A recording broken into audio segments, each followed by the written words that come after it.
महाराष्ट्र में इन दिनों हिंदू मुसलमान की सियासत खूब हो रही है। समाजवादी पार्टी के नेता अबू आजमी ने विधानसभा में मुसलमानों की सुरक्षा का मुद्दा उठाया। अबू आजमी ने कहा कि महाराष्ट्र में मुसलमान खतरे में हैं, सड़क पर निकलना मुश्किल हो गया है, दाढ़ी कुर्ता टोपी देखकर लोगों पर हमले किए जा रहे हैं।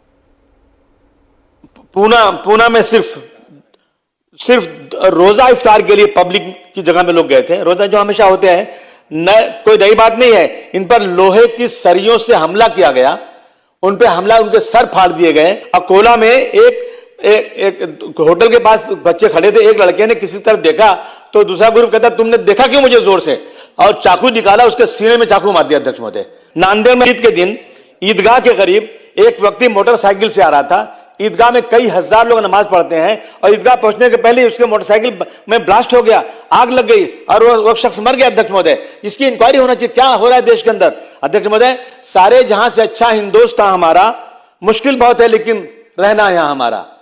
अध्यक्ष, सब बुलबुलें यह कहकर खामोश हो गई हैं, सब बुलबुलें ये कहकर खामोश हो गई हैं कि कौए के शोर में अब नगमा कहां हमारा। मुसलमानों का सड़कों पर चलना मुश्किल हो गया है। दाढ़ी कुर्ता पहन कर जाए, कब कौन किसको मार देगा कुछ नहीं मालूम। इस मुद्दे पर कांग्रेस ने भी अबू आजमी को सपोर्ट किया। नाना पटोले ने कहा कि अब तो दिख रहा है कि बीजेपी को मुसलमानों से नफरत है। महाराष्ट्र में मुसलमानों पर हमले हो रहे हैं, इसलिए अबू आजमी ने जो कहा वो गलत नहीं है।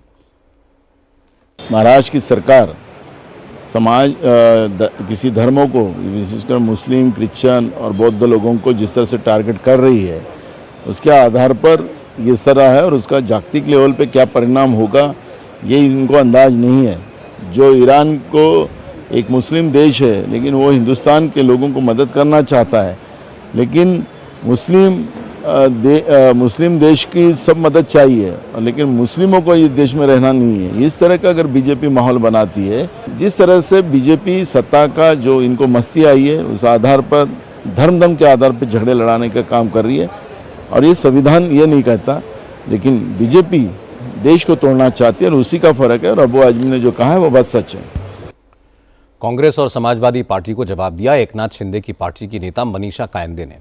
मनीषा कायंदे ने कहा कि जो लोग वंदे मातरम का विरोध करते हैं वो सेफ हैं, जो देश के प्रतीकों का अपमान करते हैं वो भी सेफ हैं। अगर फिर भी अबू आजमी को खतरा लगता है तो उन्हें उस देश में चले जाना चाहिए जहां वो सुरक्षित महसूस करें। अबू आजमी की जो दाढ़ी और टोपी सलामत है क्योंकि वो महाराष्ट्र में है, और कहीं होते तो शायद वो भी नहीं रहता। और उनको इतना ही डर लगता है तो अब पाकिस्तान में भी शायद उनको जगह है, क्योंकि बहुत बार हम कह चुके पाकिस्तान जाए, मगर अभी उनको ईरान चला जाना चाहिए। क्योंकि ये अरे इतने खुलेआम पे वो कहते वंदे मातरम नहीं कहूँगा, ये नहीं कहूँगा, इतना टॉलरेंस महाराष्ट्र में है, और कहीं होते तो कब का कुछ हो जाता। इस मुद्दे पर बीजेपी नेता सुधीर मुनगंटीवार भी बोले। उन्होंने कहा कि हमारे देश में मुसलमानों को बराबरी का हक है। दुनिया के इस्लामी मुल्क भी मानते हैं कि भारत में मुसलमान सेफ हैं, लेकिन ऑपोजिशन पार्टीज मुसलमानों को डरा कर रखना चाहती हैं ताकि उनकी वोट की फसल काट सकें। ऐसे भाषण करने से, ऐसे शब्दों का इस्तेमाल करने से उनके मतदार संघ में मुस्लिमों के मन में एक डर पैदा होगा, और ये डर ईवीएम मशीन के माध्यम से उनको विजयी बनाने के काम आएगा।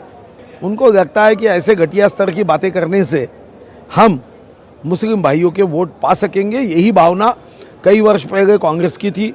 कांग्रेस भी तुष्टीकरण करती थी और मुस्लिम भाइयों के मतों के लिए लाचार बनकर इस देश के संस्कृति का अपमान करती थी। अब उनका क्या नतीजा हुआ, एक दिन इनका भी ऐसे ही नतीजा होगा। अबू आजमी ने जिन घटनाओं का जिक्र किया वो वारदातें हुई हैं, लेकिन क्राइम की घटनाओं को मजहब से जोड़कर सियासी रंग देना ठीक नहीं है। एक दो आपराधिक घटनाओं का हवाला देकर यह कहना ठीक नहीं है कि महाराष्ट्र में मुसलमान असुरक्षित हैं। इस तरीके की जनरल स्टेटमेंट से बचना चाहिए।